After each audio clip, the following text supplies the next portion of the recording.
I was born with a gift, a very powerful gift. And there's a lot of gifted people. And I notice a lot of gifted people shipwreck. People who are gifted with great beauty don't quite know how to dish and deal it. People who are gifted with money, you can see how easily they can run off the rails. People who are gifted with very high intelligence, I mean, the number of them that wind up alcoholic and isolated. In fact, the whole notion of having a gift, there is this requirement in it to test it, to ride close to the edge.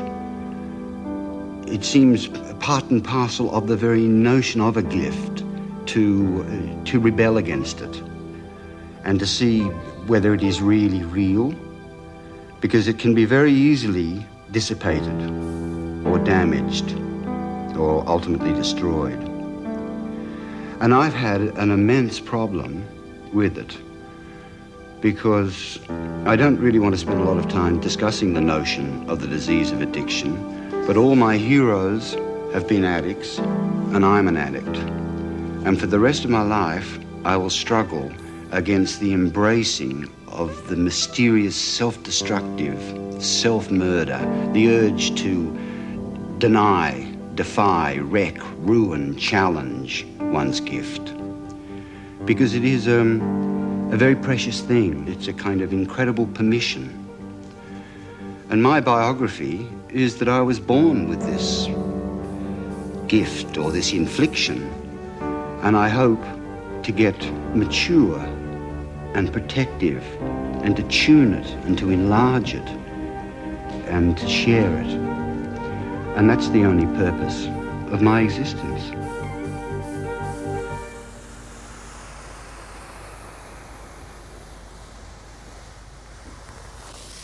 I want to get basically just the wonderful sense of the Seine, the way the river is so beautifully used to the central part of Paris, and something of the sort of energy, the street energy. I mean, it's more than London or New York. Paris, they really use their streets. I mean, they eat on the streets, their cafe life, something of the speed of the traffic. I mean, I could never work out why the French drove so fast. But where I was staying in the Rue de Tournon, even at 4 in the morning, when there was no cars around, and you'd think that somebody would drive down the street very sedately, you'd hear, you know, this unbelievable 110 k's an hour stuff down the street. They call it a mistress, you know, because it seduces you on every corner. I wanted to paint it when I first arrived there at 20, but I was so obsessed with modernism and abstraction and the theory of art that the possibility of me responding figuratively and lyrically to the place wasn't possible. And now at 50, I could go and be an art student. I could be anonymous. I could carry my sketch pad and go out into the streets and respond to this extraordinary city. I mean, arguably the most beautiful city, wonderful city. I set myself the notion of 2 months in Paris and I would do a work a day. So at the end of it, I have 60 items, including 8 photographs, which I consider drawings anyway. I carried a camera with me looking for side glances. But the attraction of drawing is that there is an immediacy and a freshness. I mean, what the essence of Japanese art is not so much that it's simple or that it's reduced, that it's just brief, beautifully brief. Paris was a disappointment to Randall, for he was not a success with the literature people. The whole business of drawing is a constant reconciliation of opposites. What should be loose and casual and childlike? What's to be tight and taut and precise?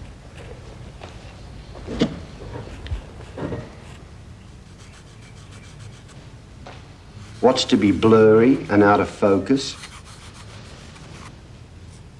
What's to be middle range and clear? What's to be acute and super real and exact like photography? What's to be minute and what's to be exaggerated and enormous? What's to move and what's to stand still?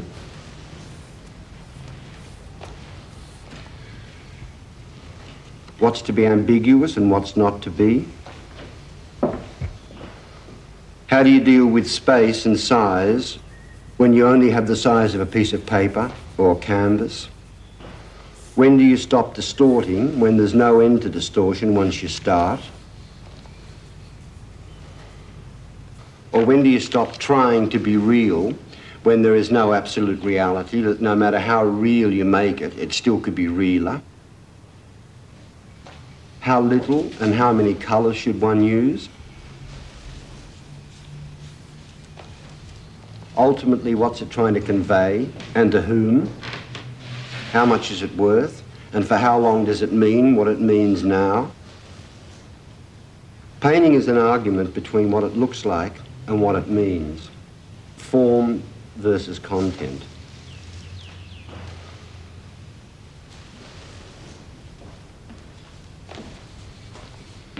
When it's finished, there shouldn't be any part of this picture that's really is any more important than any other. But it's a very exciting stage of a drawing because it's very malleable. It's, you know, like almost like clay. And the push-pull sense of it is, it's a pleasure at this stage. It'll get harder once it arrives at that point where it's not finished and it'll need violating in order to sort of uplift it, to take it into the next, to get more power into it.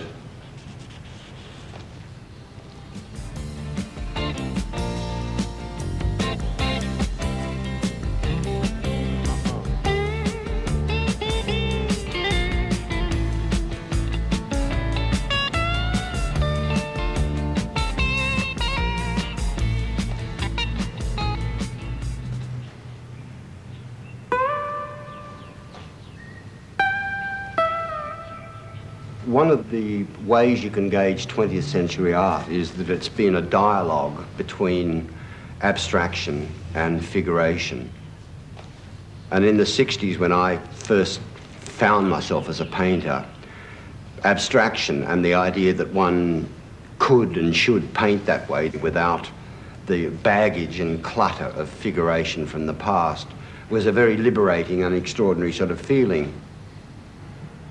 And I established my career with abstractions, but my abstractions were in many ways like out of focus. So I kept everything just beyond reach and still had all of the freedom of just mass and line and tone with this underlying sensuality, sort of landscape, female form on the landscape. And it became inevitable that it would arrive at a point that I had to bring into focus again actuality. And then once you've crossed that line and you do have the actual, you wonder how close you can go right up to superrealism. It is the actual crux of the problem of painting, form versus content.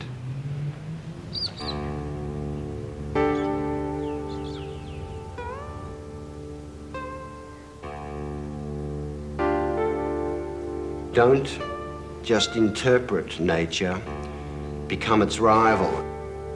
Try and operatively work in the manner that rivals nature, so that you do challenge God. I mean, there is sometimes that supernatural, superhuman sort of feeling when you're creating that you are causing a world. I mean, from something that didn't exist, here this thing does exist.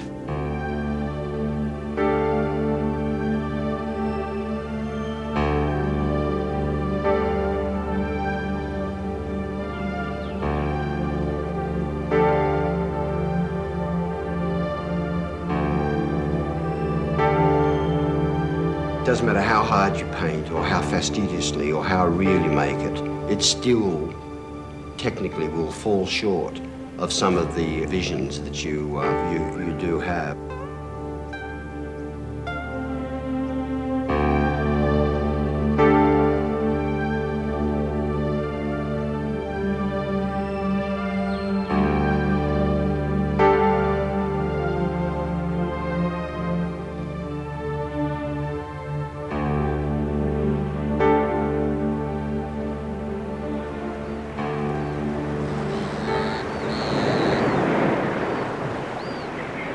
Each landscape does vary, and to rival it, one tries to live in it, sit in it. Sometimes the best pictures are done in the studio by going out and, like the Chinese, looking at the mountain for hours and then coming back and rendering it. Others by working in front of nature to a certain degree and then reworking it in the studio. It is that argument between what it looks like and what it means, and how much invention and how much exaggeration and how much naturalism, how much tradition, in fact.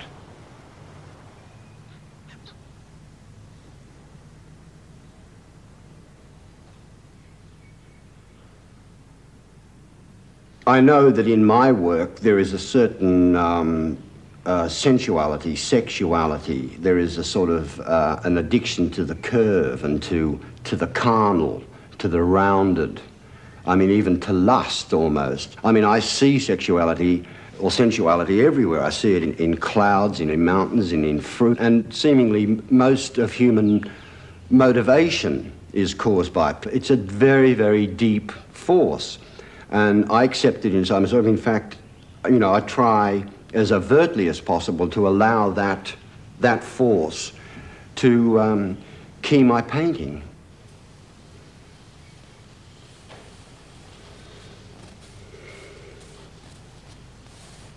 When a picture's ended is a difficult problem because in many ways you often feel that you're the telegram boy for a much higher force than yourself, that you aren't actually, although you're inventing it and you're in charge of numbers of intellectual decisions, the actual delivery of inspiration is coming from somewhere which is inexplicable, and that the more inspired you become, the more you can tap that well, and you get very, very charged and very, very high on that information.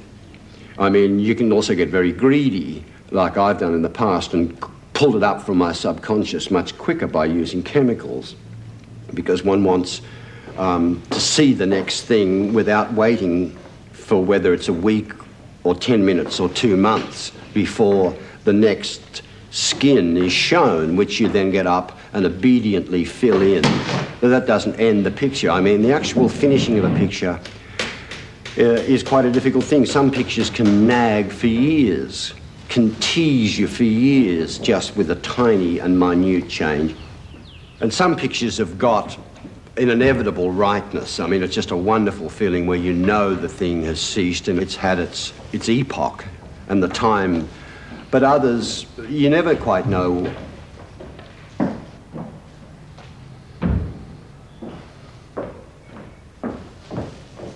Well, I'll just push on. I can see that it's closer to finishing than I thought it was. That the freshness and the briefness of it, now that it's been contained by a frame, a geometric sharpness, that it doesn't need an awful lot more work on it, and certainly those white areas and so on don't need going in on. It just needs more tightening of just certain pivotal points. Like I've always been having trouble with this traffic jam here.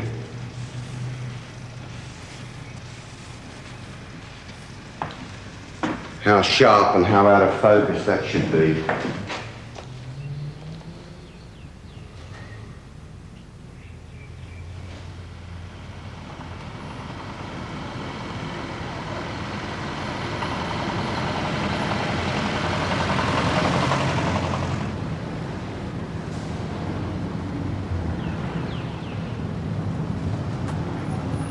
this has always been a kind of the archetypal view for me of London, in the back of a black taxi, which has got this chariot security, and a red bus and Victorian buildings, and this has always represented a kind of an enormous part of London to me, and I have a terrific affection for moving about London in this way.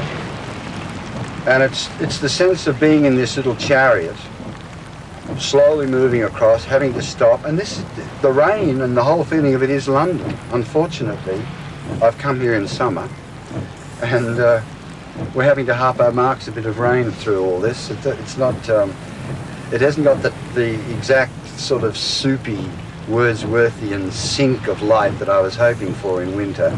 This is a little too, this could be sort of North Coogee really, the way with this light, but no, the painting will show this not morbid, but much lower keyed. There's a lovely Zen melancholia that I'm after, really.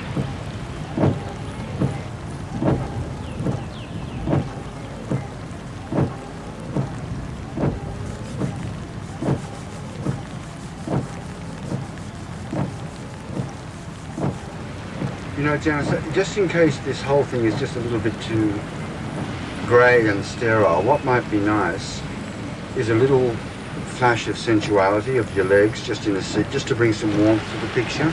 Can you pop over there?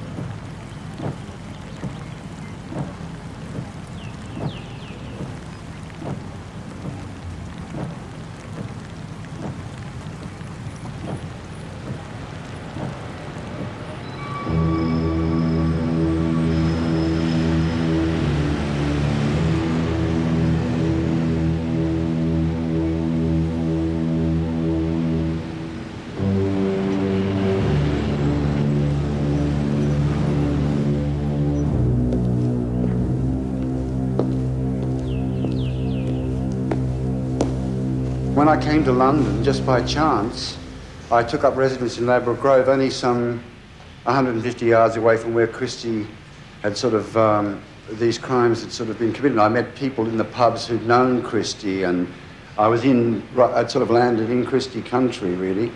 And Christie, to me, represented the sort of the most revolting and extreme necrophile form of human behaviour.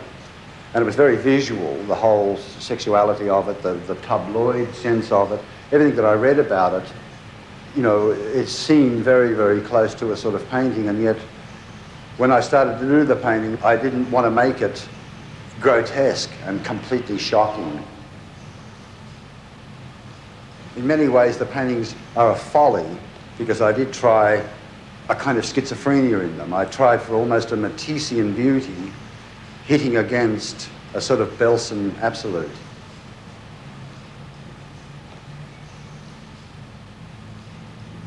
I mean, I didn't want to produce a completely grotesque and ghastly and negative pus-filled picture, because, I mean, no one really wants to see. There's no point in going to that extreme, but I thought that there could be some degree of a balance.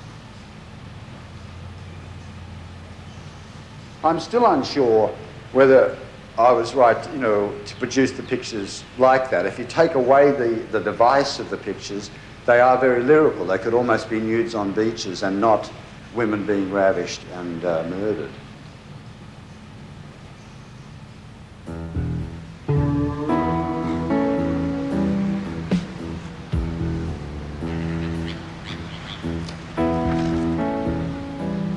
The nude has been predominant, really. I mean, a very, very major part of my work. Even when I was painting abstractions, in a way I was painting the nude, but out of focus and with no specific definition. And when I broke into figuration in 1964, it was the bathroom pictures of my wife in the bath. The nudes sort of break into three groups: either bathrooms or showers, people bathing, or Bondi, beach pictures. There's been a lot of work on the beach.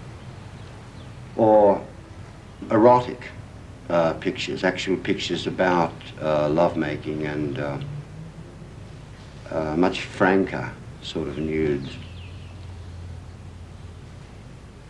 A lot of the time I've had a particular muse or a particular person in mind, and as I say, the pictures are celebrations of my relationship with them.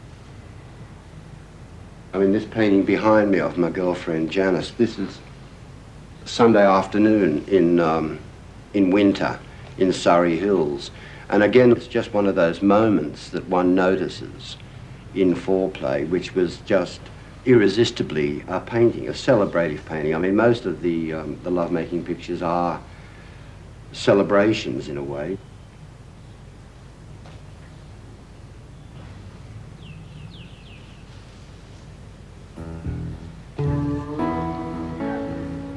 With the Bondi pictures, there is eroticism because of the beach, and there is that sort of latent sense of sexuality on a beach. I mean, it is a kind of theatre of sloth in a way. People languidly, there's a sort of stupor that happens with the sun, and there's people eye each other off and so on, and there is a lot of sensuality or even implied sexuality in the Bondi pictures.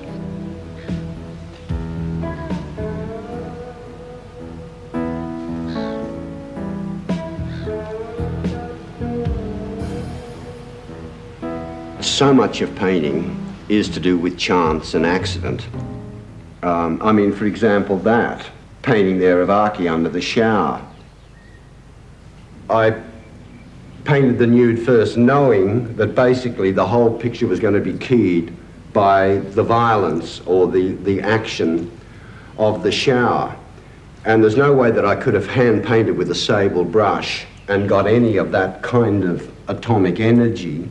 So it becomes a point of risk. Having painted the rest of the picture, I have to get a tin and pour maybe 2 or 3 spoonfuls of white and then some turpentine, mix it to a kind of milk, and then just psych myself to the point that I hope that the gods are on side, and then it's just one throw coming in from the southeast, as it were, and then with a rag I just tuned down there because there was a few fronkles that came that slightly disturbed there, but just one rag, but all of that fell exactly. So the relationship between something that's still, that's slightly moving, that's lithe and sensual, and then the rip of nature on top of it. In 1967, I went to America on a Harkness Fellowship, which gave me 2 years to work and paint in America. And my wife and daughter and I installed ourselves in the penthouse of the Chelsea Hotel, which was a wild bohemian 60s hotel which had rock musicians. Janis Joplin was there, and Jimi Hendrix, and quite an incredible collection of extreme people. And in a sense, America was starting to fall apart. The Vietnam was starting to really split the country. America was seeably having a nervous breakdown. There seemed to be an incredible duality. The evening news at night would spew like lava images of Vietnam, and old and young not really being reconciled, and black and white not being reconciled. I was drinking a lot. It was a very, very wild year. Rock and roll seemed to be blazing at all hours of the night. And the second year, I conceived the idea, I naively still believed that a work of art, a powerful Guernica-type work of art, if you could produce a picture which was so anti-war, so repugnant, that it would shake the complacency and shake people out of war. And I produced this picture called The American Dream, which started off with what I dreamed of, a tranquil, Eden-like Pacific Island, peaceful landscape, and then it moves slowly and inevitably to a kind of apocalyptic, cathartic heart attack or breakdown, which I was imminently moving towards and the country was moving towards.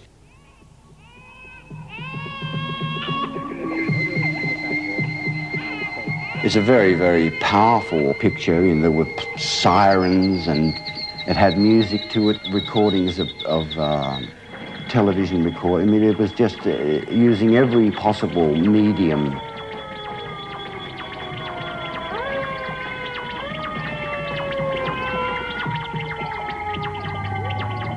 And I finally arrived at a point where I couldn't hold New York any longer, or this picture. Marlborough refused to show it. They thought it was too socially, too much involved with politics, and politics and art don't happily mix. So I fled. I just got on an airplane and I left the picture there, and eventually brought it out to Australia and showed it, and it's in the Western Australian Gallery now. But the 60s at that stage was experimental and it was liberating. There was a lot of dope being taken and a lot of adventure. I mean, it was a wonderful party, really. Now, this painting is about 1/3. The rest of the picture would extend to the full length of this room, of Alchemy, which was a painting I started in early 1974 during a fairly emotional and turbulent sort of point of my life and my marriage. And I spent about a year on it. I was still, when I began Alchemy, enormously involved with the proposition of surrealism and being able to tap the subconscious and convey that visually. I was still very much into that notion that by a total derangement of the senses, and that in a sense is that if you could know more by drinking petrol, you would attempt it. You would use poisons or chemicals or any degree of experience in order to attain a higher consciousness about reality.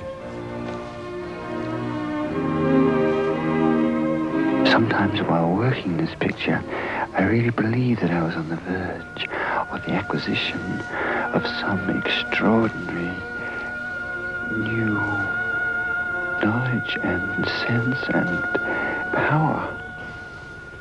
I wanted the picture to work from a great distance so that these immense sweeps and linear connections would work from 80 paces. And equally as much, I wanted to have such fine detail. I even imagined magnifying glasses hanging off it on chains where you would come into a form and be invited to even go further and further in, that I would get down to such a microcosm of detail at certain points and then quickly open the space out. And it's no use me rationally trying to explain why that image is sitting against another image. I wanted to try and get to a dream state, that one single absolute image couldn't hold it, only as in dreams, the way that one envelopes quickly into a completely different thought pattern. I wanted to try and convey that and also excite myself visually with the notion of the unexpected. And in many ways it frightens me to do very much on it, because I don't want to reopen the state of mind that I was in when I painted it, because it was a very, it took a considerable mental and physical toll on me doing this picture. I mean, surrealism or any degree of avant-garde always breaks the room. There's half the people that understand it and the other half who don't, so you immediately get the possibility of misunderstanding. And I think it very much with an enigmatic work like Alchemy. It's a bit like trying to describe to somebody, you know, what is 1 foot? You know, it's all relative, really. I mean, there's an exact, that's a foot. It's 12 inches.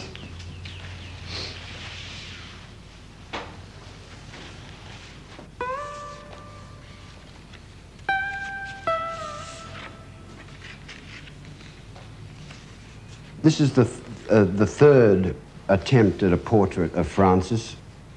In the 70s, I did a series of one-off silkscreen images of his head from the one silkscreen, that actual calligraphy drawing there.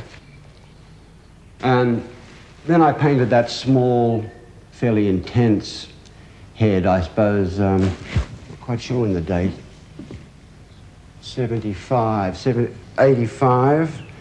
There I am actually painting it with Francis. Slightly like a gangster. It's a little bit, I see a different Francis now. Having just come back from London, I've brushed that in, because I'm going to go in for the Archibald this year, and I wanted a bigger and more gentle, in a way, head of Francis.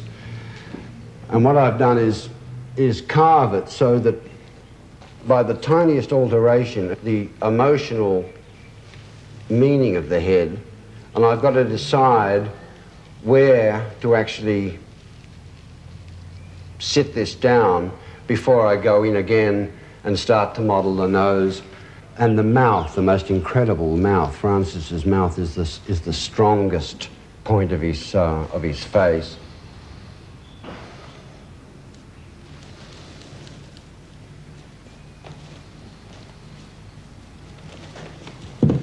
It's at a kind of quite an interesting stage, because once you start distortion, there's no real end to it.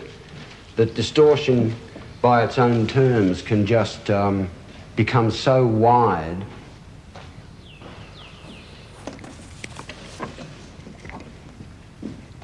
So I want to have a certain humanity or humility about it. I mean, I don't want it to be a ludicrous portrait, because he's got a lot softer, you know, as he's got older. This sort of incredible power that he had when I first met him. He's mellowed very beautifully, and he's a wonderful man.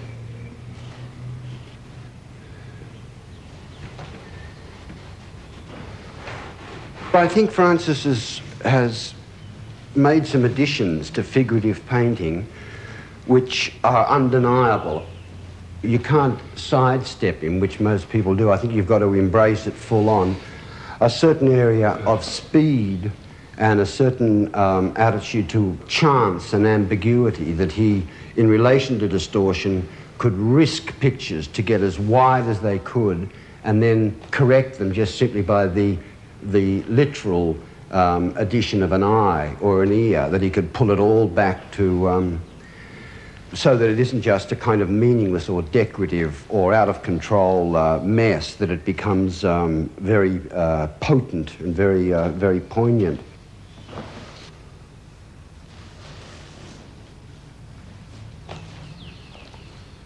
Portraiture is, for me, the most difficult, probably the most difficult area of creation, because in many ways it's been made obsolete because of photography.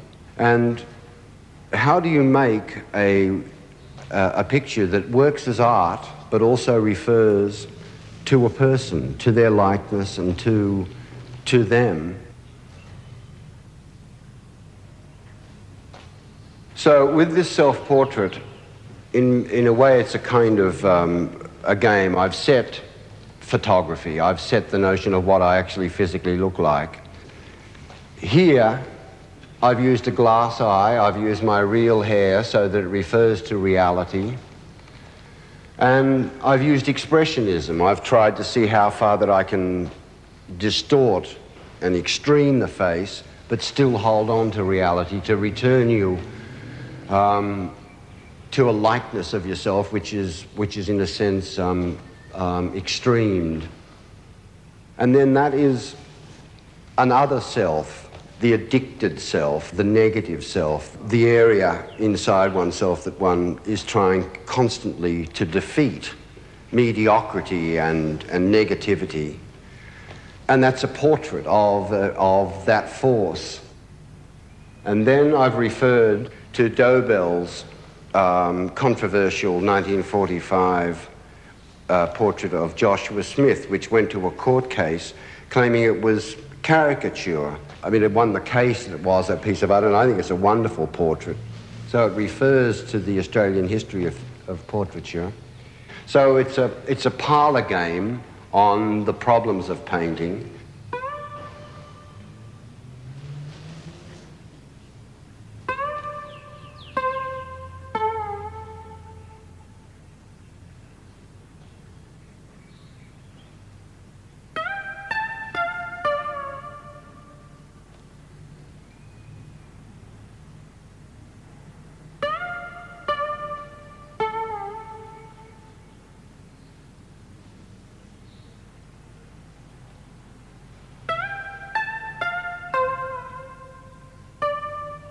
In 1980, when I had quite a good friendship with Patrick White, I decided to paint a big portrait of him, and I kicked off with some pencil preliminaries, and then I'd do a brush drawing, which also caught something of his slightly tyrannical sort of character. And we were talking about God and about the notion of what is there an afterlife and so on, and Patrick believed that he would come back as something like a headland or a rock. So I painted a portrait of him and then turned it to the side and just pulled it into a landscape. But it works as a portrait. I think of it as a portrait and not just as a sort of interesting painting.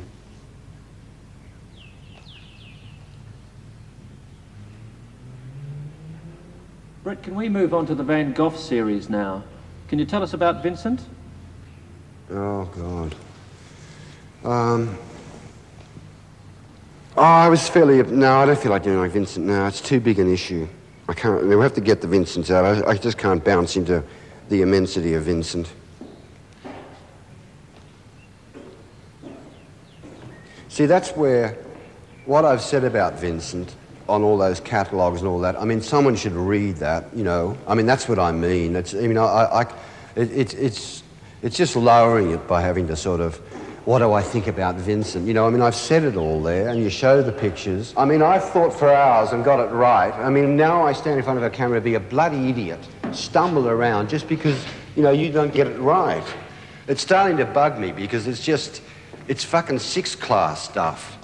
And someone should read what I've said. Read that. It's more eloquent than anything I'm going to rumble up.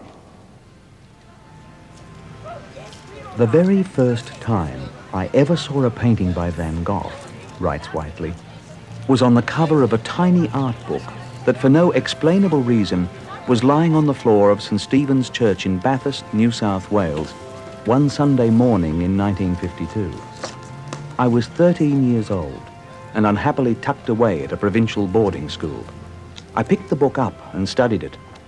It completely changed my way of seeing. The immediate effect was a heightening of reality, in that everything I looked at took on an intensity, an expandingness. That morning, returning to school by bus, I remember the poplar trees were bare for winter. They now seethed with new lines. They were thickets of energy. But it took me years to paint what I saw. I remember having this very, very powerful sense that my destiny was to completely give myself to painting, that I would be a painter. And it was a remarkable moment of knowing that. Who's that? It's just something for you. Is this on film and all this? What is this? See what you think. So that's your collection. The T-shirt, sure.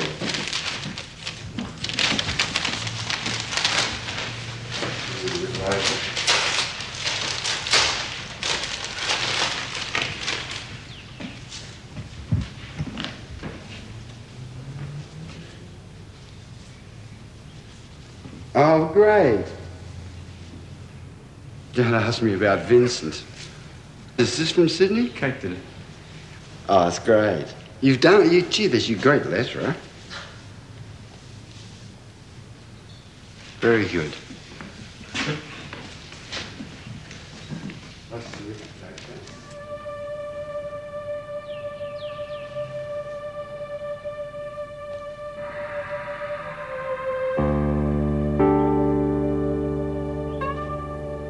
the Van Goghs are an eccentric sort of area of my work, in that sometimes it is valuable to produce art about other art rather than just about the immediate life around one. And it's an intellectual exercise. It sort of, it helps the area of a love of difficulty.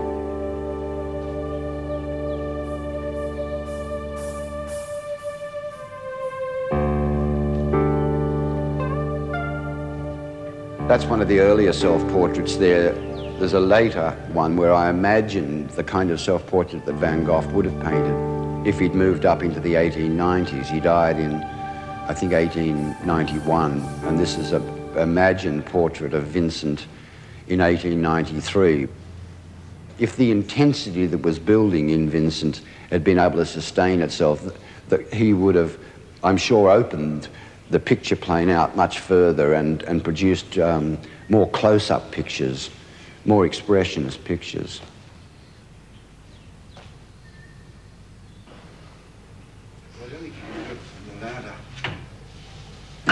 Somebody to help him.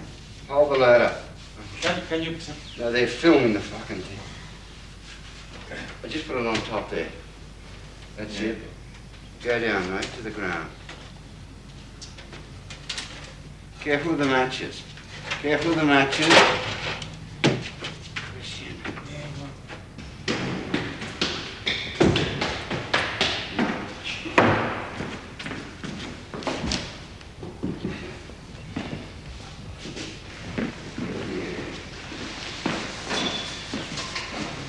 Base first, the white base. I should brasso this.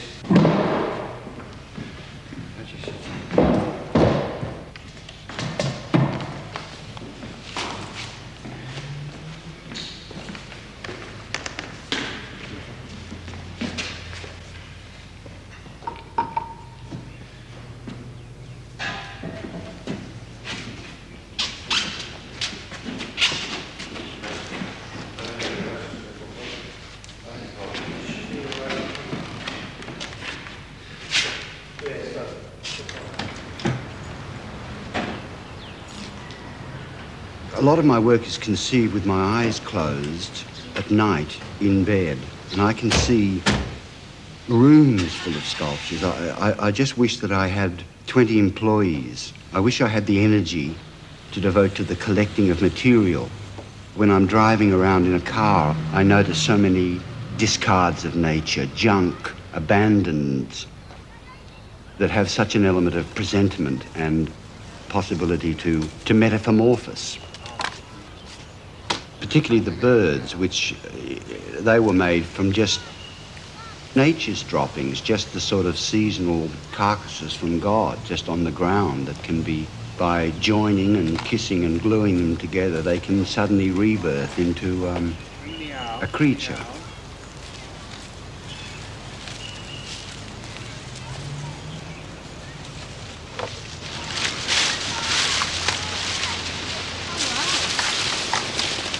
You know, one of those, and those lovely tracery lines at the end of it, you know, one of those kind of New Guinea hummingbirds.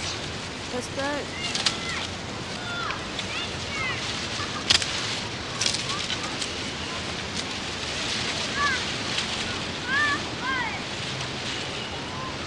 It'd be quite nice as a mobile, because it could just then, it'd spin on its own sort of axis. Sculpture has always been for me totemic, phallic, something that grows upwards from the earth or the gallery floor. Brancusi was the first kick-off, and a lot of African carving. It's an address. It's a reaching up to the sky.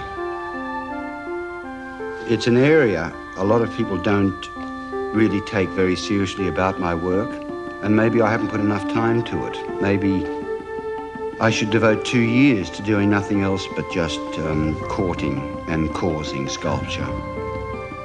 I love it. I really love it. I love moving around something, and I love sculpture next to or in front of paintings. The kind of dialogue can bounce between a sculpture and a painting.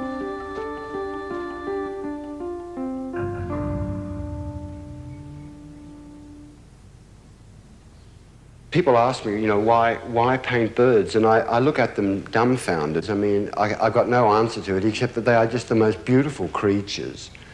And I can't think of a nicer theme, a celebrative, heraldic theme than birds. I mean, even to have a sense of humor about the way birds operate. But this show was the most perfect single unity show without any menace, without any sense of contradiction or ugliness, none of that. I just wanted as beautiful a show as I could make.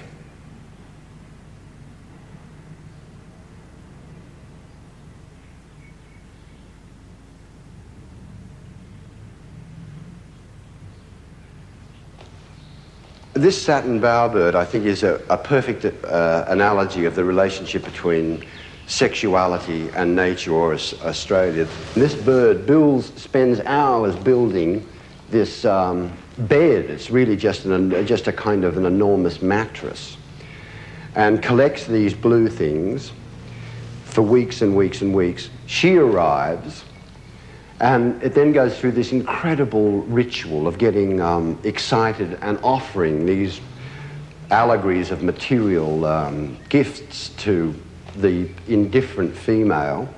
Finally, he'll pick his top object, which if it was an opal, or in this case it was a marble, a turquoise marble, which is offered, which is the Porsche of materialism. She steps into the bower, the one bonk, she's off to have to rear the children and do her own nesting, and he stays in a sensual, melancholy state, patching up the weekender and remembering the one-nighter. So if that's an analogy of most Australian males, God has a sense of humour.